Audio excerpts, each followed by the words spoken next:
शादियों का सीजन चल रहा है और सोने चांदी के भाव तेजी से बढ़ रहे हैं। जो लोग सोने चांदी की कीमतों में गिरावट का इंतजार कर रहे थे, उन्हें बड़ा झटका लगा है।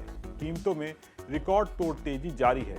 सोने चांदी की कीमतों में इस तूफानी तेजी के बीच सरकार का एक बड़ा अपडेट सामने आया है। सरकार ने साफ किया है आखिर क्यों सोने और चांदी के दाम इतनी तेजी से भाग रहे हैं। आज सोना चांदी के इस खास शो में हम आपको इसी के बारे में बताने जा रहे हैं। नमस्कार, मैं सौरभ दीक्षित और आप देख रहे हैं बिस्तक।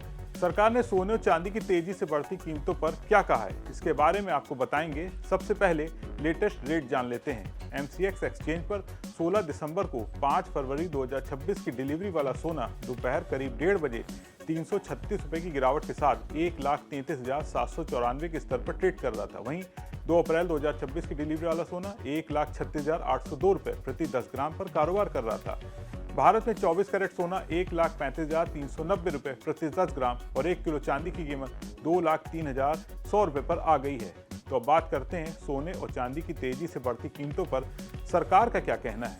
अगर आप भी हाल के दिनों में सोने या चांदी के खरीदने बाजार में गए हैं तो एक सवाल जरूर आपके मन में भी आया होगा, इतनी तेजी से सोने और चांदी के दाम क्यों बढ़ रहे हैं। आज इसी सवाल का जवाब सरकार ने संसद में दिया है। सरकार ने साफ कहा है कि सोने और चांदी की कीमतों में आई भारी बढ़ोतरी किसी एक वजह से नहीं है, बल्कि इसके पीछे बड़े वैश्विक कारणों की वजह से हुई है। वित्त राज्य मंत्री पंकज चौधरी ने लोकसभा में लिखित जवाब देते हुए बताया कि दुनिया भर में बढ़ते भू राजनीतिक तनाव और आर्थिक अनिश्चितता इसकी सबसे बड़ी वजह है। अब सवाल है कि भू राजनीतिक तनाव और आर्थिक अनिश्चितता सोने चांदी की कीमतों से कैसे जुड़ी हुई है।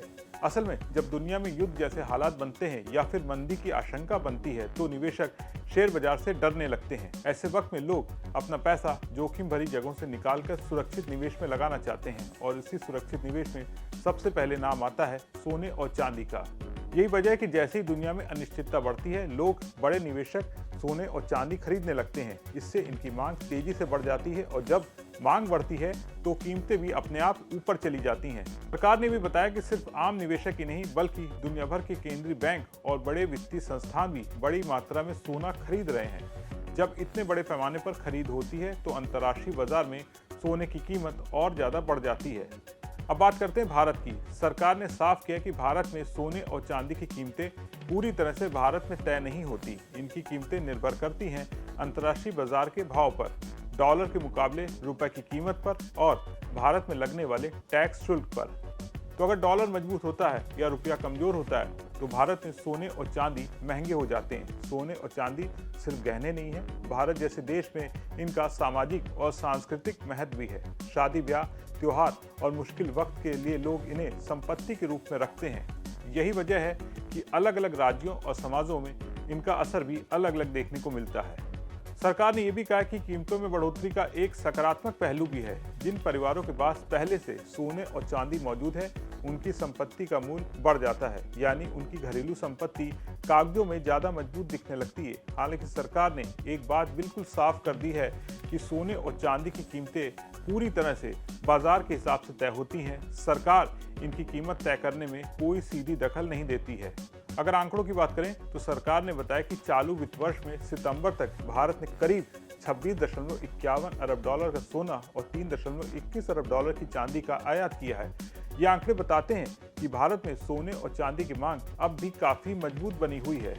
कुल मिलाकर सोने और चांदी के दाम बढ़ने की वजह न कोई अफवाह है और न ही कोई अचानक लिया गया फैसला है।